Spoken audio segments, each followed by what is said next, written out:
COVID-19, if you think about it, is not a virus. COVID is a phenomenon.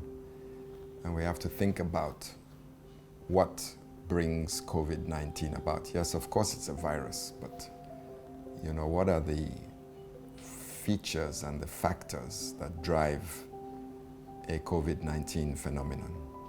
So a very serious issue indeed, because it touches on so many global issues that we need to pay attention to.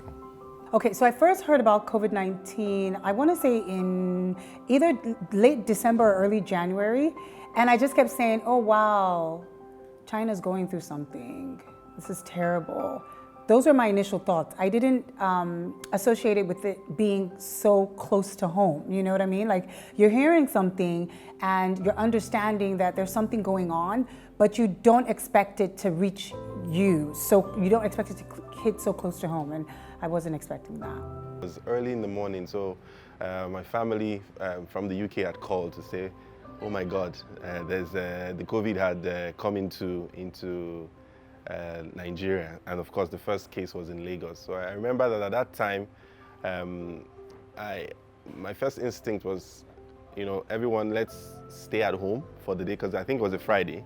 Let's see what the government response was going to be to the announcement. Again, it just brought me back immediately to when we had Ebola, so it was the same thing. And I was thinking, okay, well, so we need to go into protection mode. So in my house, for example, I got hand sanitizers. Before you come into my house, you had to use a hand sanitizer, wash your hands, and I got water and all of that. So I tried to, prepare for it. I didn't think it was going to be this big, to be honest. Prior to becoming the Commissioner of Health, I had spent 5 years preparing Lagos for this kind of phenomenon. Obviously we didn't know it was going to happen, but the global health authorities had been warning about this kind of phenomenon. And we experienced Ebola in Lagos, and we just about, with a combination of certain factors and a lot of luck, we managed to bring Ebola under control, but Ebola devastated 3 other countries in West Africa. So being from Lagos and understanding the very significant vulnerabilities of a mega city, a low-lying, super crowded, hyper-dense mega city, very vulnerable to contagious pathogens because of the proximity of people to one another. So anything waterborne or airborne would have a significant impact in Lagos. My reaction when I heard the virus was in Nigeria, I was dismayed. Very concerned, because our health system is not the best, and comparable to other foreign countries or even other African countries, we're really behind. So that was my main concern. How are people going to fend for themselves? How are we going to protect ourselves? How are we going to fight this? How are we going to come together? Is this going to separate us? Is it going to divide us? Are we going to be able to get through this as a nation? Even smaller within my communities. What about my friends? What about my families? My friends and their families. How are we all going to cope with this situation? I was really concerned. So when it came to Nigeria, I was worried. But again, to put that into perspective, and I suppose that this is the challenge that most people have who have not actually experienced the disease or any virus, like this. I knew that it was something that was terrible. I knew that it was something that was dangerous, but I thought that I pretty much had it under control. So I thought that if I followed the protocols, if I was clean, washed my hands, maintained some distance from people, that would be fine. So whilst I thought that, whilst I knew that it was going to be a huge problem, just like Ebola was, I didn't think that it was going to eventually get to this level. So I had an awareness of it, but I didn't think it was going to be so horrible. Yeah. We didn't want to be in a situation where people around the world could have said, well, you experienced Ebola and you got away with it. did you not learn any lessons from Ebola? Let's use the Ebola experience to prepare Lagos for a biosecurity threat, which is what COVID-19 is. And we started actually quite aggressively preparing Lagos for this kind of event. So stepping into the shoes of my predecessor, Dr. Idris, I had this half-hearted sort of imagination that we were going to experience something like this. But of course, Lagos has so many other health issues apart from other environmental and transport and power issues, that once you became commissioner, you just get sucked into the whole problems that Lagos experiences. My fear as a mother was, once again, our health system is not great. If this then affects me or my children, how are we going to fend for ourselves? Can we go on? What if I'm able to leave the country? That's fine, that's good for me, but what about other people? What about my staff? What about people who can't leave? What happens to them?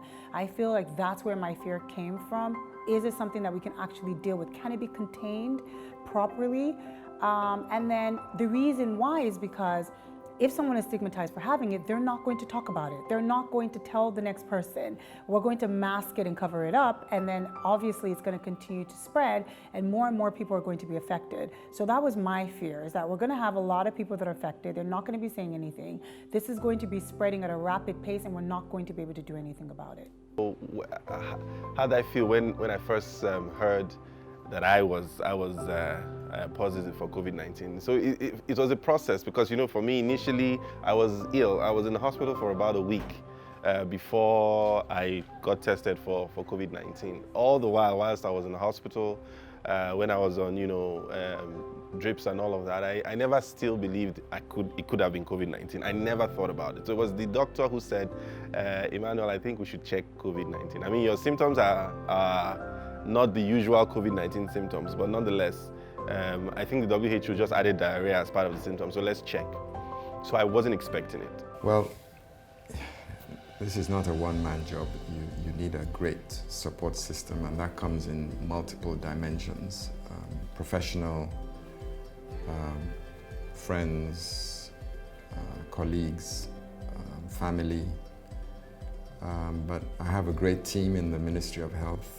They're professional civil servants. They know their work. There's the cabinet. There's Mr. Governor, Deputy Governor,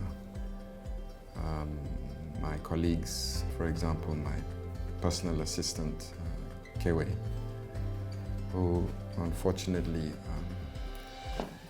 joined me at a time when COVID was just about to strike. So I think all she knows is a rough time. Joining the Ministry of Health was not planned. It was actually sort of coincidental. And then when I joined as an intern, and my idea was to intern for about 3 months, gain a bit of experience with the ministry and see how to apply that in my professional life, because I trained as an emergency medical practitioner. So I'm a paramedic by profession. So when I joined, it was just to gain that 3 months experience. And then after a week, I'm being told, okay, come in and be the executive assistant to the commissioner. I said, okay, it's a good opportunity. It'll be nice on the CV. But then COVID came, and it's been nonstop since then. I think when you look at what COVID has done to more developed countries that have infrastructure, that have human resources, that have systems in place, strong, resilient health systems. And when we saw what was happening in those environments, it was a scary phenomenon. And that's why I think there were all the hypotheses about, is the African resistant to this virus? Is this virus not going to thrive in the heat? Because I think that was all wishful thinking, because the imagination that what was happening in Europe, in South America, and in America could happen here would have been catastrophic beyond imagination. 600 people dying in one day in some cities.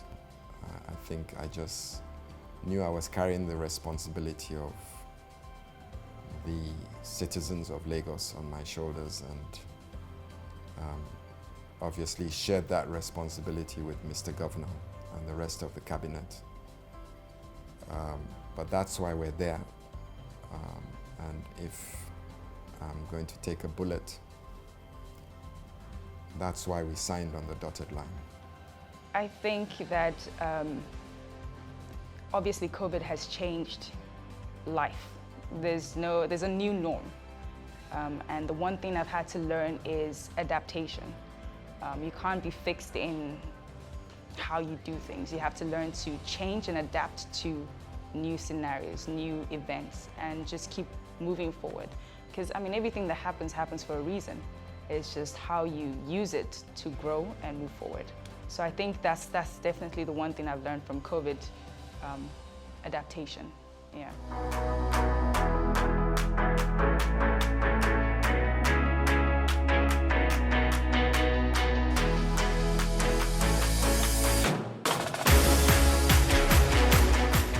Telling someone that at the time when I was told that I had COVID and I was positive for COVID, and you know, the first thing that flashes through your mind is like, and I have money in the bank, you know?